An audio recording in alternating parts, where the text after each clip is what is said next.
Suamiku yang jahat selalu merayuku. Bab 81. Mengapa hatiku sakit? Kamu lepaskan aku. Mata Chelsea melebar, dan tangannya menekan tubuhnya yang tertindas. Lepaskan. Freddy mengatakan ini dan merasa konyol. Awalnya dia marah karena dia ingin menarik garis batas dengannya, tetapi sekarang hanya percaya bahwa putranya tidak bersalah, tetapi meragukannya. Dia sangat marah. Chelsea menoleh ke samping dan tidak berani menatapnya. Dia bisa merasakan kulit kerasnya, sedikit lebih panas dari suhu tubuhnya, dan napasnya yang tiba-tiba dekat, akrab dan berlama-lama. Dia menutup matanya. Anakku baru berusia 5 tahun. Dia pasti tidak bisa melakukan hal seperti itu. Dia memiringkan kepalanya, lehernya yang ramping, dan urat biru yang memanjang berdetak sedikit. Karena ketegangannya, dia bernapas dengan cepat, seperti nada yang menggoda. Freddy awalnya ingin menakutinya, tetapi dia melihatnya saat ini. Dia hanya merasakan darah di sekujur tubuhnya mendidih. Dia menundukkan kepalanya dan bibirnya jatuh di lehernya. Bibirnya lembut dan dingin. Chelsea mendorongnya dengan keras, panik. Kamu lepaskan aku, apakah kamu tidak tahu malu? Tidak tahu malu. Aku telah malu oleh putramu.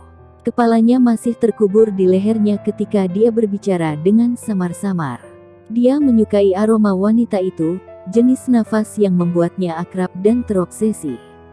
Dia tidak sabar untuk meleburkan wanita ini ke dalam tubuhnya. Apakah kamu seperti peri? Jika tidak, bagaimana dia bisa membuatnya terlihat seperti ini di hadapannya? Chelsea tidak mengatakan apa-apa, air mata mengalir dengan tenang dari sudut matanya, tenggelam di rambut telinganya. Freddy merasa dia tersedak sedikit, mengangkat kepalanya, dan menegakkan wajahnya. Hanya ingin menciummu, kenapa kamu seperti dianiaya? Bulu matanya bergetar dan terbuka dengan lembut. Adakah air mata yang tersembunyi di matanya? Suaranya parau, di matamu, apakah aku wanita yang bisa tidur dengan sembarangan dengan pria? Freddy tercengang, tidak, kamu memikirkan hal itu, kamu tidak pernah menghormatiku. Air mata yang dia tahan jatuh. Kamu pikir aku memiliki seorang pria pada usia 18 tahun. Aku hamil. Aku seorang wanita yang tidak bermoral. Aku bukan jenis wanita yang kamu inginkan. Aku tidak bisa apa-apa. Petik 2. Freddy bingung, dan menghapus air mata dari sudut matanya. Dia mengakui bahwa dia telah memikirkannya. Chelsea menoleh, tidak mau menyentuhnya. Tangannya tetap di dekat telinganya, perlahan jatuh, menjepit rambutnya yang berantakan di belakang telinganya. Aku tidak akan menyebutkan masa lalumu, dan kamu juga harus melupakan hal-hal itu. Apa yang kamu inginkan? Chelsea menekan. Ku bilang, menyuruhmu untuk kembali ke tempatmu dulu. Di mana anakku? Apakah kamu akan menjadi ayah tiri mereka? Chelsea memotongnya. Dia tahu bahwa Freddy adalah pria yang sombong. Jika menerima bahwa dia tidak suci, maka itu sudah menjadi garis batasnya. Dia tidak akan pernah menerima anaknya. Kamu orang yang sombong, bisakah kamu menerima anak orang lain memanggilmu ayah? Bisakah kamu membesarkan anak orang lain? Kamu tidak bisa. Berhenti bicara. Dia berdiri dengan cepat. Ya, Freddy hanya ingin mendapatkan Chelsea kembali, dan tidak pernah memikirkan cara mengatur anaknya. Chelsea benar, dia tidak bisa menerima Chelsea yang tidak suci, itu sudah menjadi garis batasnya. Dia benar-benar tidak berpikir untuk menjadi ayah tiri dan membesarkan anak orang lain. Tidak bisa. Chelsea duduk, merapikan pakaiannya yang berantakan, menatap pria yang berdiri di sana dengan punggung menghadapnya. Kita bercerai, kita berhak kembali ke posisi masing-masing. Apa kamu tahu apa yang benar? Nadanya muram. Dalam mood yang sangat buruk, Chelsea berdiri, aku tidak tahu, tetapi aku tidak menyukaimu, dan kamu tidak dapat menerima anak-anakku. Mengakhiri semua ini adalah pilihan terbaik. Yang bergema di benak Freddy adalah kalimatnya, aku sangat paham hatiku sendiri, aku tidak menyukaimu. Aku tidak men. Sebelum lanjut, jangan lupa subscribe, like, komen, dan share ke akun medsos kalian. Suamiku yang jahat selalu merayuku. Bab 82. Katakan siapa yang mengajarimu. Kamar tidur dengan warna biru muda tidak kehilangan kepolosan seperti anak kecil, tetapi juga terlihat sangat hangat. Sepintas ruangan itu diatur dengan cermat. Jessie sedang duduk di tepi tempat tidur, menghadap jendela, melihat ke bawah, melihat dengan penuh perhatian, dan tidak merasakan ada yang masuk. Chelsea berjalan masuk dengan ringan dan melihat apa yang dilihat Jessie dari belakang. Setelah melihat apa yang dia jelajahi di tablet, Chelsea hampir stres. "Jessie, apa yang kamu lakukan?"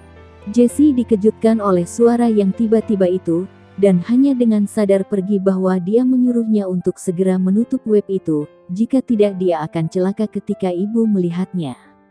Dia terlalu cemas, tablet tidak bisa membawanya dengan kuat, dan jatuh ke tanah dengan sekejap. Halaman yang ditampilkan di atasnya adalah halaman yang sama yang dia jelajahi.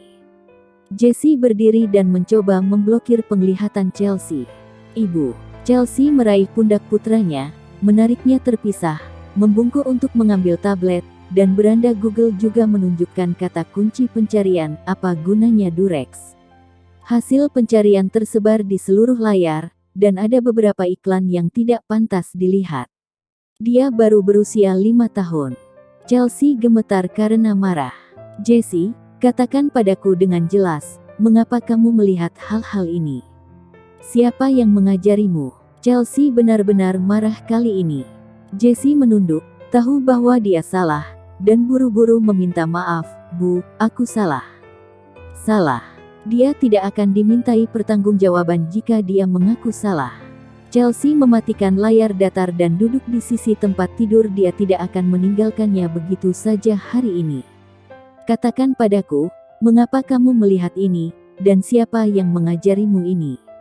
Jessie berpikir sejenak, dia tidak bisa memberitahu guru tentang ini, dan guru tidak akan membantunya setelah mengatakannya. Di masa depan, dia akan membalas dendam pada pria tidak bermoral itu dan masih membutuhkan bantuan guru. Dia menundukkan kepala dan mengatupkan jari-jarinya. "Aku sedang bermain game, dan tiba-tiba ada iklan bernama Durex. Aku menggunakan Google untuk melihat apa itu dan apa gunanya." "Benarkah?" Chelsea jelas tidak mempercayainya. "Kalau begitu ceritakan apa yang terjadi." Chelsea menemukan berita itu dan menyampaikannya kepadanya. "Katakan padaku, mengapa kamu melakukan ini, dan siapa yang mengajarimu melakukannya?"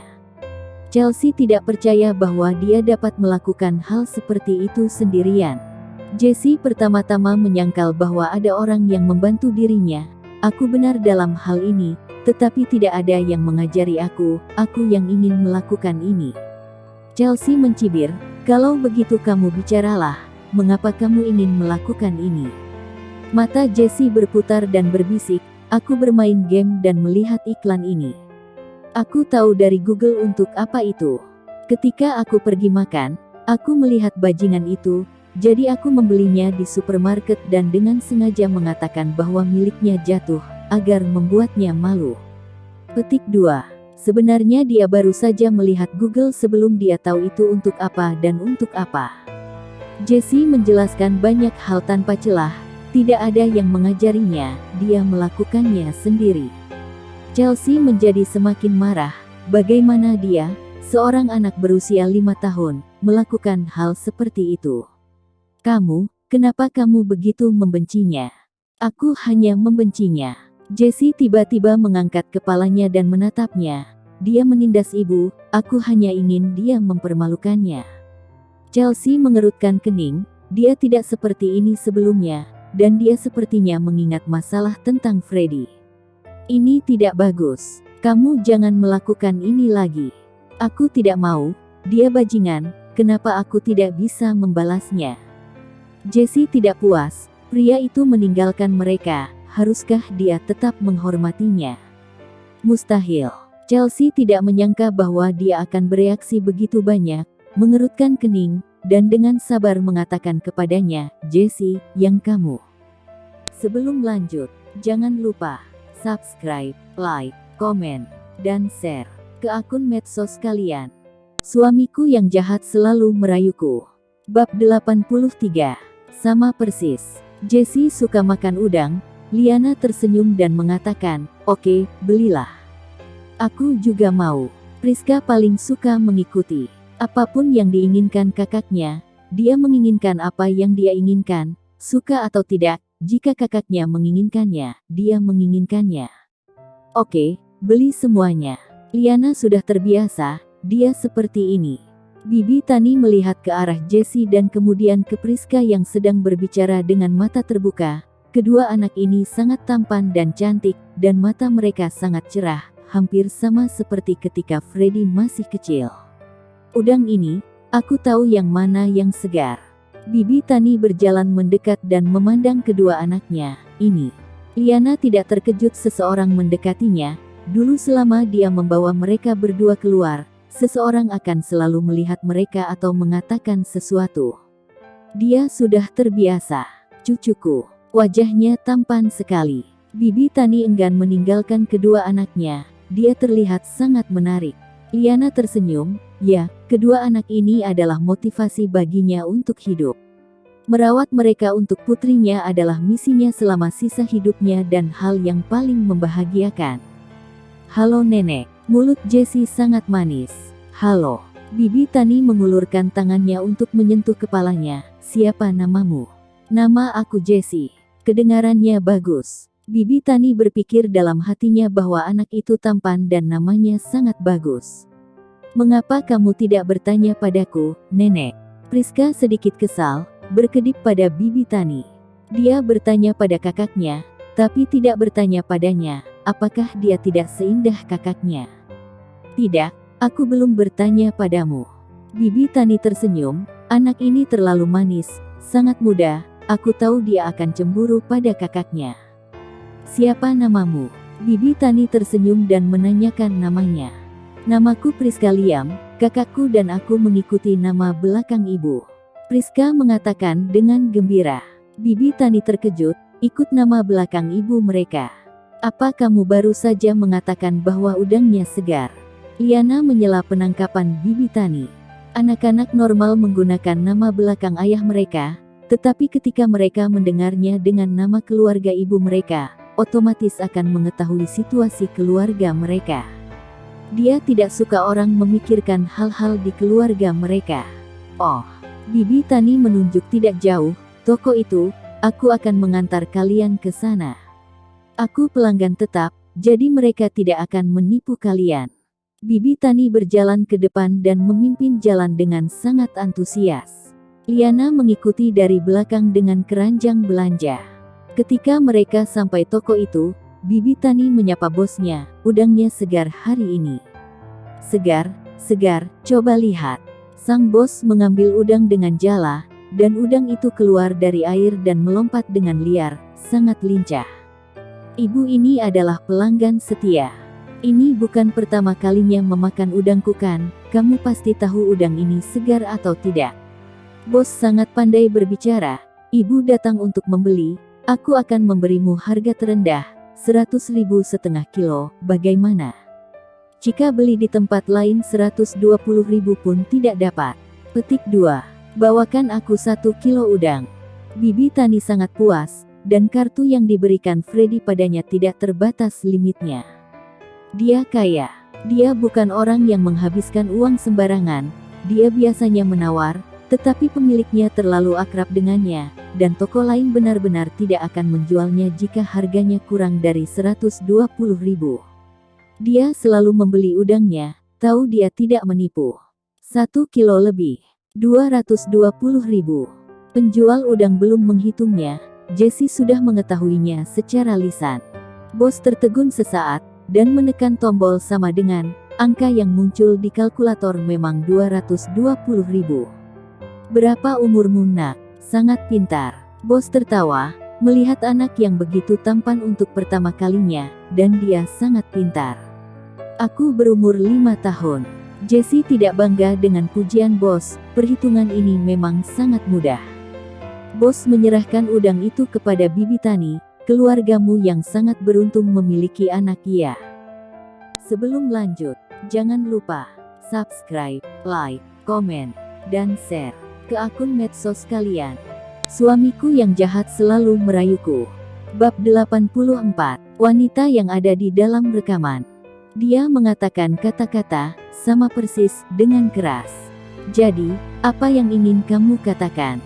Mata Freddy menyusut hampir tak terlihat, tatapan matanya menjadi semakin dalam. Bibi Tani tanpa sadar menggunakan kekuatan pada saat meremas foto itu. Apakah kamu di luar sana memiliki anak? Tidak. Sebelum kata-kata Bibi Tani selesai, Freddy menyangkalnya. Dia hanya menyentuh satu wanita. Tidak mungkin seorang wanita lain bisa mengandung anaknya. Anak, bagaimana mungkin? Bibi Tani, apakah kita tidak makan malam ini? Melihat ke dapur kosong, meja makan dibersihkan seperti cermin tapi tidak ada apa-apa. Biasanya, seharusnya Bibi Tani menyiapkan makan malam di dapur sekarang, atau makan malam telah disiapkan, namun ada yang tidak beres hari ini. Makan. Mulut Bibi Tani bergerak-gerak, masih ingin makan. Petik 2. Semuanya hilang, apa kamu senang? Bibi Tani mengatakan bahwa dia mengembalikan foto itu ke tempatnya, tapi tidak melewatkannya. Dia berencana untuk mencari tahu. Freddy mengerutkan kening, ada masalah apa lagi hari ini? Lihatlah rumah ini. Mana kelihatan seperti rumah. Rumah ini memang besar, tapi apakah ada orang? Seorang ibu tua yang hanya bisa bekerja, seorang bujangan berusia 30-an. Apa gunanya punya banyak uang? Bibi Tani menutup laci dan marah, sangat tidak ingin memberinya makan lagi. Namun, dia tidak bisa melakukannya. Masih pergi ke dapur untuk menyiapkan makan malam. Freddy melirik Bibi Tani yang tidak senang, membuka laci, dan mengambil foto, karena dia tidak suka berfoto, dia bahkan tidak melihat yang ini. Bukan karena Bibi Tani mengeluarkannya hari ini, dia telah melupakannya. Dia memegang foto itu dan melihat dengan cermat, mata ini, wajah ini. Berdengung, telepon di sakunya berdering, dan sepertinya ada wajah panjang berkeliaran di benaknya. Hampir tumpang tindih dengan foto, ketika telepon tiba-tiba berdering menyela pikirannya. Dia meletakkan foto itu, menutup laci, mengeluarkan telepon untuk menjawab panggilan. Kiki meneleponnya tentang pekerjaan. Saat berbicara dengan Kiki, dia membuka kancing bajunya dan berjalan menuju kamar tidur. Golden Harbor. Ketika Liana menyiapkan makan dan hendak meminta Jessie keluar untuk makan, Chelsea menghentikannya. Biarkan dia berpikir dulu, jika tidak mengakui kesalahannya, jangan biarkan dia makan.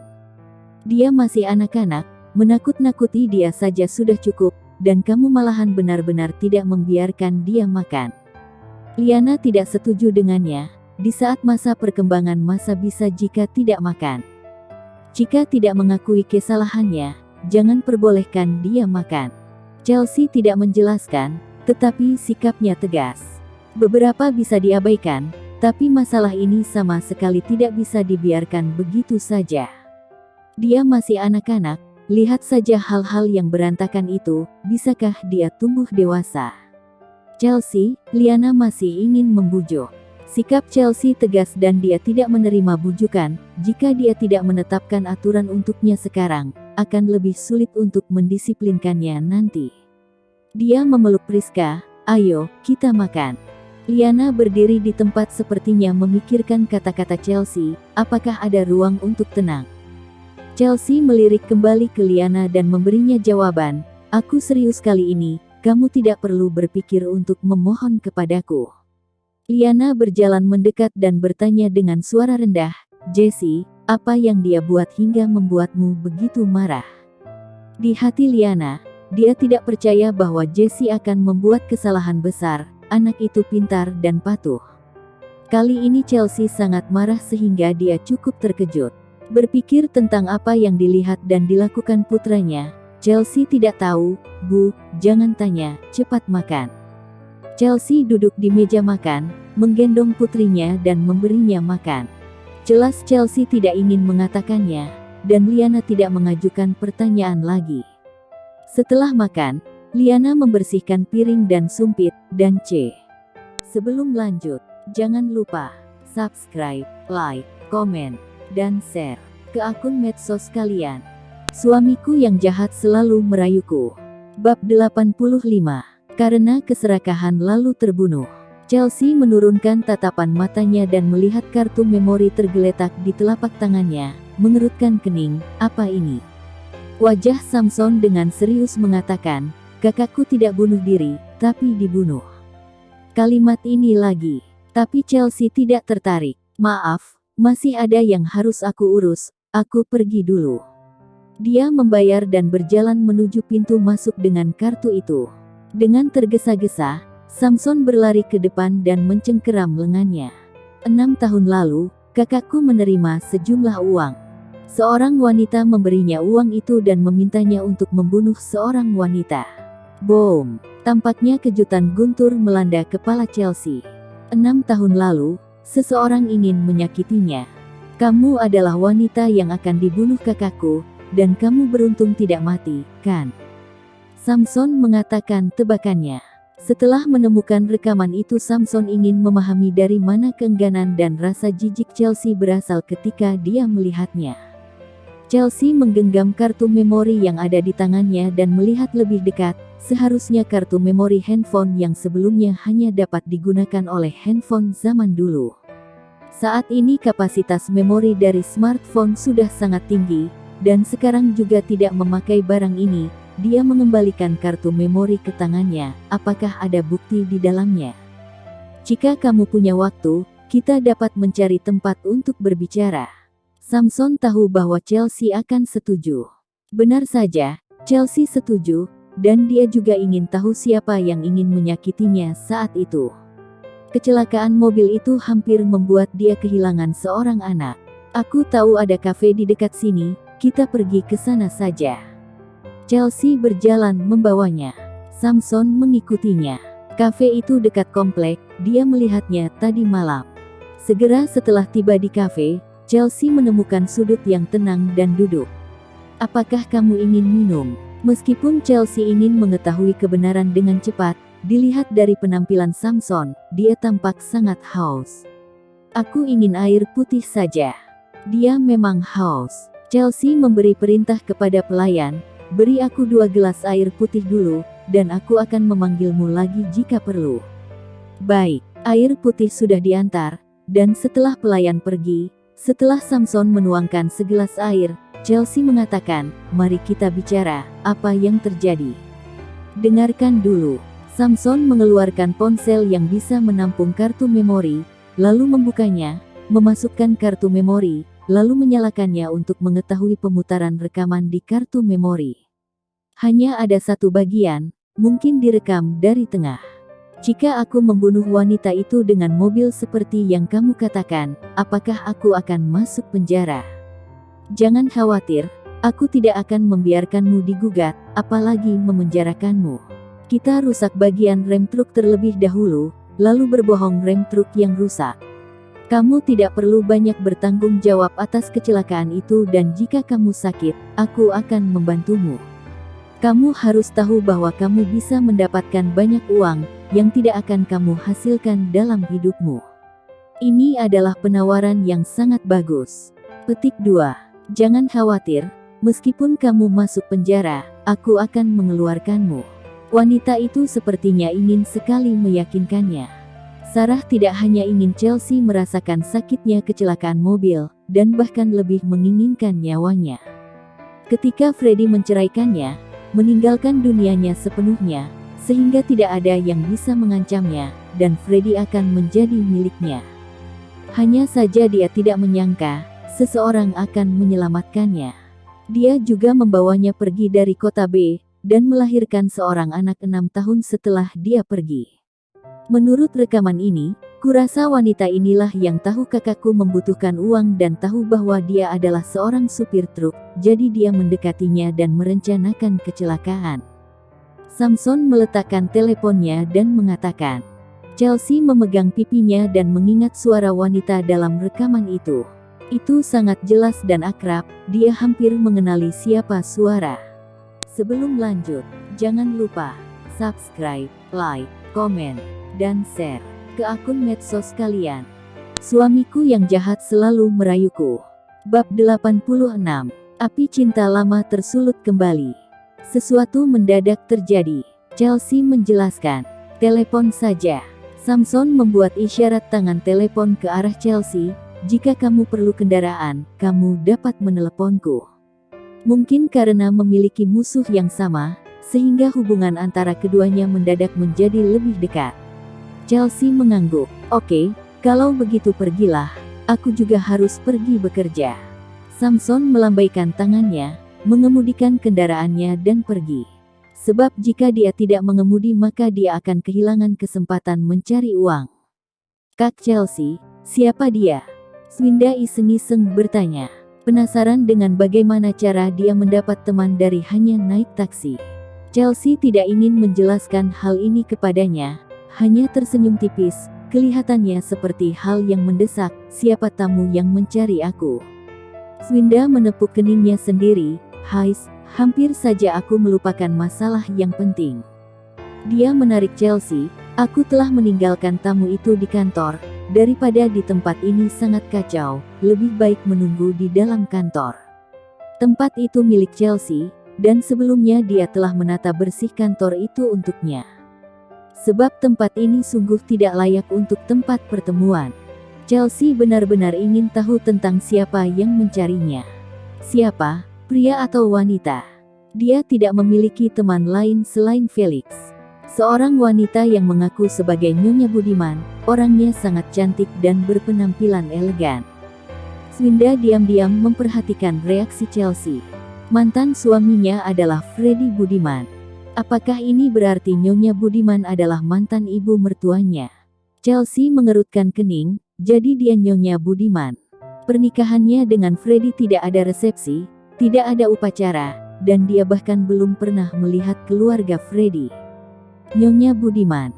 Tapi sejauh yang dia ketahui, Nyonya Budiman telah meninggal lama sebelumnya, mungkinkah ini? Chelsea seperti menemukan sedikit titik terang. Bibi Tani pernah berkata sebelumnya bahwa ayah Freddy telah menikah lagi tidak lama setelah ibunya meninggal. Maka wajar sekali bila dia dipanggil dengan Nyonya Budiman. Tapi untuk masalah apa dia mencari dirinya? Chelsea sangat keheranan. Orangnya ada di dalam, hubungi aku jika ada masalah. Swinda menemani Chelsea sampai di depan pintu kantor, namun dia tidak bermaksud untuk ikut masuk. Chelsea mengangguk. Dan ketika Swinda pergi, dia mengulurkan tangan untuk membuka pintu. Kantor telah ditata bersih sebelumnya, meja telah ditempatkan di dalam, beserta sofa dan meja kopi di area tamu, bahkan lantai sudah disapu sampai bersih. Sehingga seluruh isi kantor kosong dan tidak tersedia minuman ataupun teh. Seorang wanita berpakaian elegan berdiri di depan jendela. Chelsea belum melihat wajahnya dengan jelas, tetapi dia memperhatikan penampilan tubuhnya sangat elok, dengan rambut panjang yang disanggul. Wanita itu sepertinya mendengar gerakan kedatangannya, sehingga segera berbalik dan menemukan Chelsea berdiri di depan pintu, kemudian bertanya kepadanya, apakah kamu Chelsea? Pada saat dia berbalik, Chelsea akhirnya melihat penampilannya dengan jelas. Meskipun dia telah berusia, tetapi penampilannya masih terlihat menarik.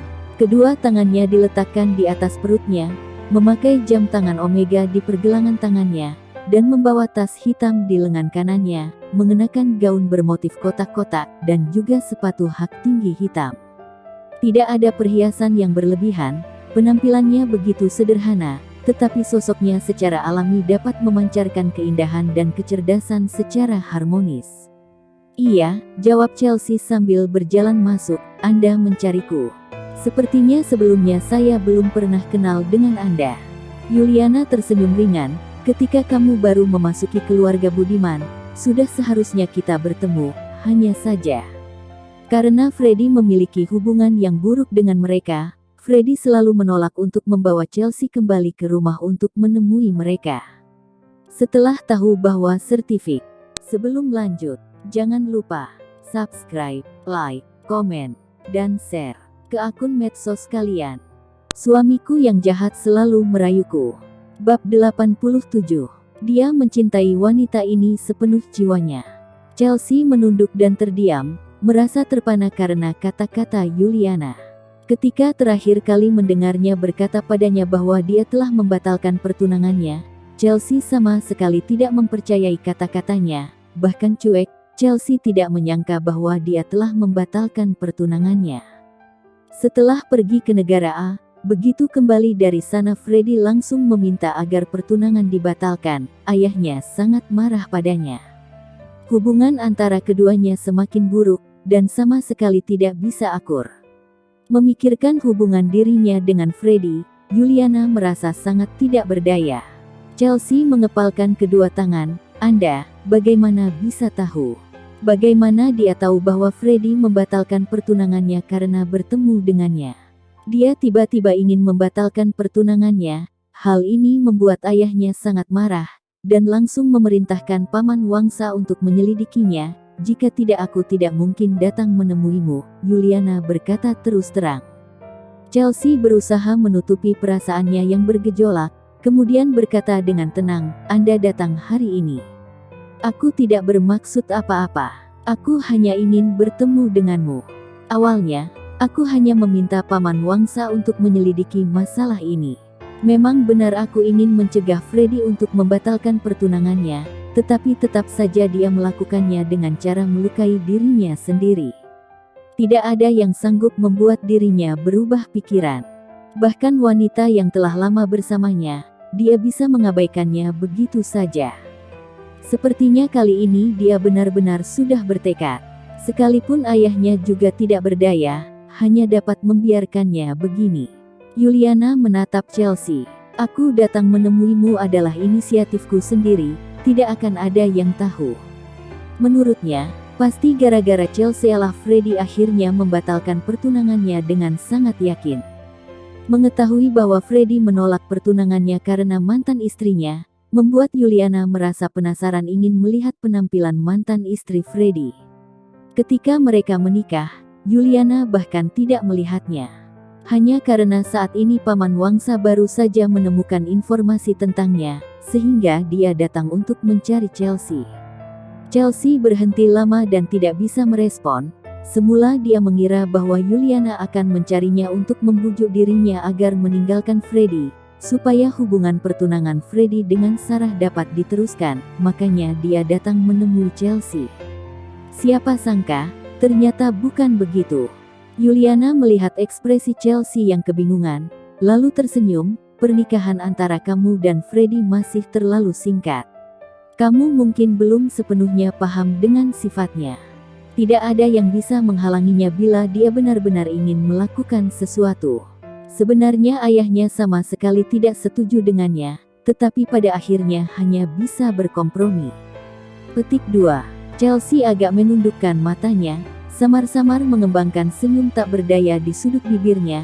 Meskipun pernikahannya dengan Freddy belum berlangsung lama, tetapi temperamen dan juga kebiasaan-kebiasaannya kurang lebih dia sudah mengetahuinya. Ambil saja contoh masalah kepulangan Chelsea dari luar negeri kali ini. Jika Freddy tidak sengaja mencari-cari masalah untuknya, maka dia mungkin tidak akan kembali. Jelas sekali terlihat bahwa apapun ingin dia lakukan, apapun caranya dia pasti akan mencapai tujuannya. Maaf sudah mengganggumu hari ini. Juliana berdiri, aku sudah terlalu lama di sini, jadi sudah waktunya untuk kembali. Chelsea juga berdiri, aku akan mengantar Anda. Juliana tersenyum dan tidak menolaknya. Hati-hati di jalan. Chelsea mengingatkannya ketika dia berjalan keluar dari kantor. Di luar ada banyak barang-barang bekas bangunan berserakan di tanah, akan membuatnya mudah untuk tersandung. Juliana memandang Chelsea dan tersenyum lembut. Kesan pertamanya tentang Chelsea sangat baik. Aku harap kamu tidak memberitahu kepada siapapun mengenai masalah kita bertemu. Sebelum lanjut, jangan lupa subscribe, like, komen, dan share ke akun medsos kalian. Suamiku yang jahat selalu merayuku. Bab 88. Jika tidak ingin dicurigai, maka jangan berbuat yang aneh-aneh. Hari ini Sarah mengenakan gaun berwarna merah muda, memakai sepasang sepatu hak tinggi warna putih, dengan riasan yang tipis di wajahnya. Rambutnya keriting membentuk ombak besar-besar diurai ke samping dan dibiarkan bersandar di satu sisi pundaknya. Sepertinya sejak awal dia telah melihat Chelsea datang, sehingga dia menaruh kedua tangan di sekitar dadanya, berdiri di depan pintu menatapnya. Chelsea tidak ingin berkonflik dengannya, juga tidak takut padanya, tetapi dia tidak ingin berurusan dengannya, sehingga dia menarik Swinda untuk berjalan masuk dari sisi samping pintu. Tapi Sarah tidak ingin membiarkannya pergi begitu saja. Kalau bukan karena dia, bagaimana mungkin Freddie akan membatalkan pertunangan dengannya? Chelsea pergi kemana, maka dia akan menghalangi jalannya. Apakah kamu gila? Swinda akhirnya marah setelah dihalangi beberapa kali. Kamu yang gila. Sarah memelototinya, wajahnya yang semula mulus berubah agak kusut karena emosi. Kalau kamu tidak gila, lalu mengapa kamu selalu menghalangi jalan kami? Lalu Swinda memelototinya kembali. Melotot adalah hal mudah, jadi siapapun bisa melotot. Sepertinya kedua orang itu Nona Tanjung dan Nona Chelsea. Mobil Kiki lewat, dan dia melihat orang-orang di depan pintu masuk hotel sedang berdebat. Lalu dia menghentikan mobilnya, dan berkata kepada pria di kursi belakang mobilnya. Freddie sedang membaca dokumen, dan masih ada beberapa dokumen yang belum dibaca di pahanya. Dia mengenakan kemeja putih, jasnya terbuka, memakai baju atasan yang longgar, kedua kancing di kerahnya tidak dikancing, memperlihatkan lehernya yang panjang dan samar-samar terlihat tulang selangkanya yang menjulang. Kelihatannya sedang sibuk, kalau tidak mengapa dia masih harus membaca dokumen di dalam mobil. Setelah mendengar Kiki, dia membuka jendela mobil dan melihat ke sana. Ternyata benar, itu adalah mereka berdua. Freddie melirik Sarah dan melihat matanya sedikit merah. Dia menutup dokumen yang ada di tangannya, tidak berniat turun dari mobil, juga tidak ingin melanjutkan membaca dokumen. Kiki bertanya dengan hati-hati, apakah Anda tidak turun dan melihatnya? Freddie menatap dingin, Kiki mengerucutkan bibirnya, lalu menutup mulutnya dengan enggan. Chelsea menarik tangan Swinda, kita pergi ke tempat lain saja. Mau pergi? Jangan harap. Sarah merentangkan tangannya dan memblokir jalan Chelsea, karena pertunangannya dengan Freddie dibatalkan, membuat dirinya semakin emosi. Akhirnya dia bertemu dengan orang penyebab semua masalah yang terjadi padanya, bagaimana dia akan melepaskannya dengan mudah. Ekspresi Chelsea berubah semakin datar, minggir. Sarah mencibir 2 kali, minggir. Ucapannya bertambah jahat seketika, Chelsea, jangan mimpi, kamu telah menghancurkan kebahagiaanku, dan juga masa depanku, bagaimana aku akan melepaskanmu? Aku sudah tidak sabar ingin memusnahkanmu dan membuat tubuhmu hancur berkeping-keping, lalu aku akan membuangnya untuk diberi makan ke anjing. Petik 2. Apakah kamu tidak takut jika kamu membuangnya dan memberikan kepada anjing, anjing pun tidak mau memakannya? Ujar Swinda karena tidak tahan melihat tingkahnya yang terlalu sombong. Plak. Sarah menamparkan wajah Swinda dengan tangannya, lalu menunjuk ke hidungnya, statusmu apa di sini? Apakah kamu pantas untuk berbicara denganku semaumu? Swinda ditampar sampai bengong. Wajahnya panas dan nyeri. Chelsea mengepalkan tangannya, darah mengalir kembali ke seluruh tubuhnya, dan mengumpulkan seluruh energi ke tangan kanannya, lalu dia menamparkan pipi kiri Sarah. Plak. Suara yang kali ini lebih keras dari suara tamparan yang sebelumnya. Dia tidak ingin berurusan dengannya, tapi bukan berarti dia adalah buah kesemek yang lembek, lemah dan takut padanya. Dia telah menamparkan Swinda, sama saja dengan menamparkan Chelsea. Sarah melototkan matanya hampir saja keluar, dia tidak menyangka Chelsea akan berani. Sebelum lanjut, jangan lupa subscribe, like, komen, dan share ke akun medsos kalian. Suamiku yang jahat selalu merayuku. Bab 89. Dasar anjing gila. Begitu melihat Freddie, Sarah segera melangkah dengan super cepat, dia merentangkan kedua tangan berharap untuk memeluknya. Freddie berdiri menyerong ke samping, dan karena laju Sarah terlalu cepat sehingga tidak sempat mengerem di tengah-tengah menempuh langkah kosong, menyebabkan dirinya terjatuh ke depan beberapa langkah dan pergelangan kakinya menjadi terkilir karenanya. Ah! Dia berteriak kencang, lalu karena kakinya melemah dan terjatuh, Kiki berada di sampingnya. Sebenarnya ada kesempatan baginya untuk maju dan menolong, tetapi dia tidak ingin melakukannya. Ketika Sarah belum menjadi anggota keluarga Tanjung, dia sangat baik terhadap Kiki. Karena selain itu, Kiki adalah orang kepercayaan Freddy, jadi tentu saja dia bersedia menghabiskan waktu untuk mendekati Kiki. Namun, setelah masuk ke keluarga Tanjung dan menjadi putri emas dari keluarga Tanjung, kerap kali dia menunjukkan sikap yang angkuh pada Kiki saat bertemu. Tentu saja Kiki merasa tidak nyaman dengannya, bahkan cenderung tidak menyenanginya lagi seperti dulu. Sekarang dia adalah putri dari keluarga terhormat, sedangkan Kiki hanyalah seorang asisten. Dunia mereka sudah berbeda. Sarah terjatuh ke tanah, lututnya cedera dan rambut yang semula tertata bagus sekarang menjadi berantakan. Keadaannya sangat mengenaskan. Dia mendongak dan menatap Freddy. Dia tidak bisa menerima ketidakpedulian dan kecuekan sikap Freddy terhadap dirinya. Freddy pernah sangat mencintai dirinya. Perubahan sikap Freddy terhadapnya saat ini membuatnya sangat frustasi, bagaikan dari surga langsung terjatuh ke dalam alam neraka. Dia tidak bisa menerimanya. Memandang dengan gemetar, pria yang berdiri di depannya, Freddy. Air mata mengalir di matanya, sangat memelas dan menggoda. Freddy berjalan ke arahnya, berjongkok, dan mengulurkan tangannya untuk merapikan uraian rambut yang menutupi pipinya. Freddy mengamati wajahnya dari dekat, seperti sedang mencoba untuk menebak isi hatinya yang sebenarnya. Freddy, jangan panggil aku. Dia menghentikan Sarah yang memanggil namanya. Sarah sangat terkejut, dan dia tidak bisa menerima kenyataan ini.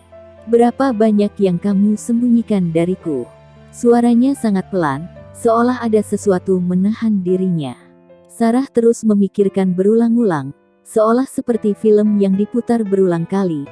Dia terus memikirkan arti kata-kata di balik ucapan Freddy. Tiba-tiba pupil mata Sarah menyusut tajam. Apakah dia telah mendengar percakapannya dengan Chelsea?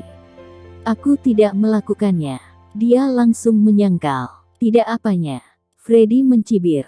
Karena dulu sekali Sarah pernah menyelamatkan dirinya sehingga dia masih menyimpan rasa percaya terhadapnya. Sehingga setiap dia menemukan sedikit hal-hal yang mencurigakan darinya, dia pun tidak pernah bertanya kepadanya, dan dia pun tidak ingin mempermasalahkannya. Karena setidaknya masih ada sedikit perasaan kepadanya. Tapi Sarah hampir selalu bisa membuat Freddy menemukan sisi-sisi tersembunyi dari Sarah. Merancang dan melakukan sendiri aksi manipulasi, bahkan kecelakaan mobil Chelsea saat itu, adalah perbuatannya. Dulu dia terlalu meremehkannya, mengira Sarah hanya memiliki sedikit pemikiran usil, tetapi dia tidak menyangka bahwa hati Sarah begitu kejam. Aku tidak pernah menyakiti Chelsea, dia berbohong. Sarah menangis dan tangannya meraih lengan Freddy. Freddy, kamu harus percaya padaku. Freddy hanya mengarahkan pandangannya ke wajah Sarah, berhenti sejenak, bibirnya merapat membentuk garis lurus dengan dingin. Dia tidak menjawabnya, malah menggerakkan tangannya, ingin melepaskan tangan Sarah. Sarah tidak ingin mengendurkan tangannya dan melepaskannya, tetapi kekuatan Freddy terlalu besar, dan dia sama sekali tidak berdaya untuk melawannya. Dengan mudah tangannya ditarik lepas oleh Freddy. Freddy, Sarah memeluki kakinya. Aku benar-benar tidak melakukan apa-apa, percayalah padaku. Sebelum lanjut, jangan lupa subscribe, like, komen, dan share ke akun medsos kalian. Suamiku yang jahat selalu merayuku. Bab 90. Hutang budi, dilunasi dengan tubuh saja. Freddy berusaha mendekat, tetapi Chelsea malah mundur dan menghindar. Tepat di belakangnya tinggal sandaran kursi dan tidak banyak ruang tersisa di belakangnya.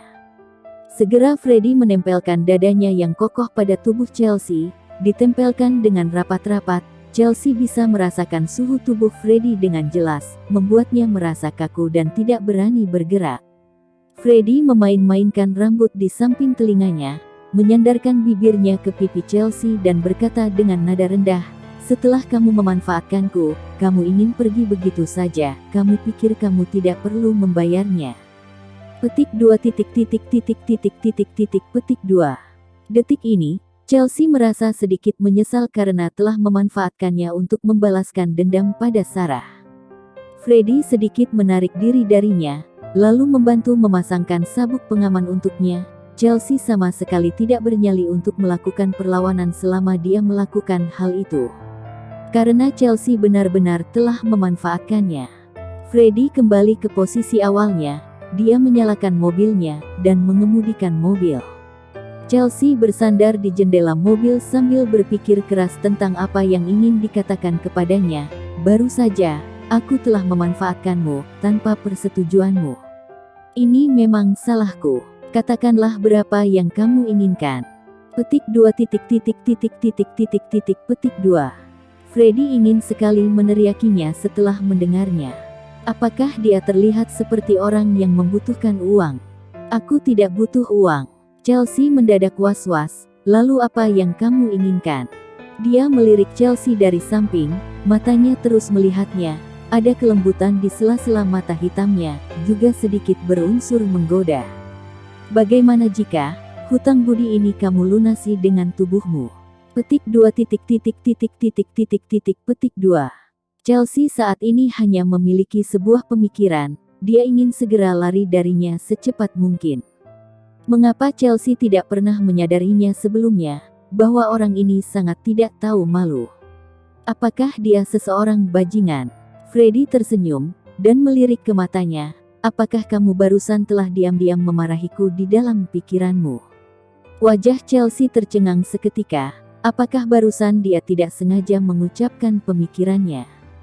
Apakah dia telah mendengarnya barusan? Dia berbicara dengan tergagap-gagap sambil menjelaskan, tidak, aku tidak memarahimu. Freddy mengangkat sudut bibirnya dan tidak membalasnya.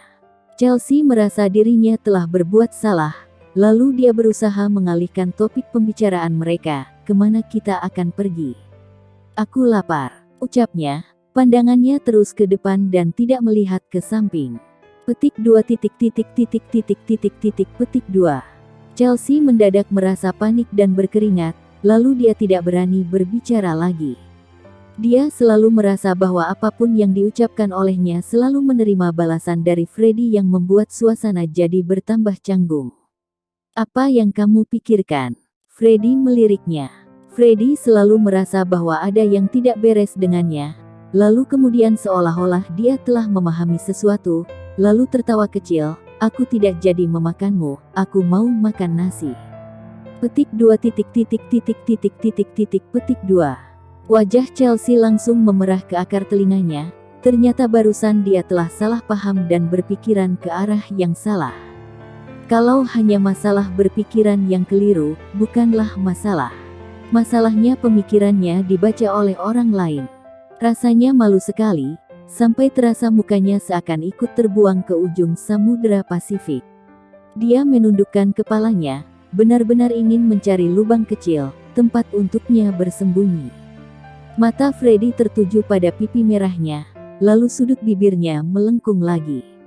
Segera Freddy memarkir mobilnya di depan sebuah restoran. Chelsea melirik keluar jendela mobil, tempat itu adalah sebuah restoran Cina. Dia melepaskan ikatan sabuk pengaman, lalu membuka pintu dan keluar. Freddy telah berdiri di depan mobil dan menunggunya. Makanan Chinese di restoran ini enak. Chelsea menjawab dengan suara yang pelan, sama sekali tidak berani memandangnya. Lalu seakan dia tiba-tiba sadar akan sesuatu, segera mengangkat kepalaan.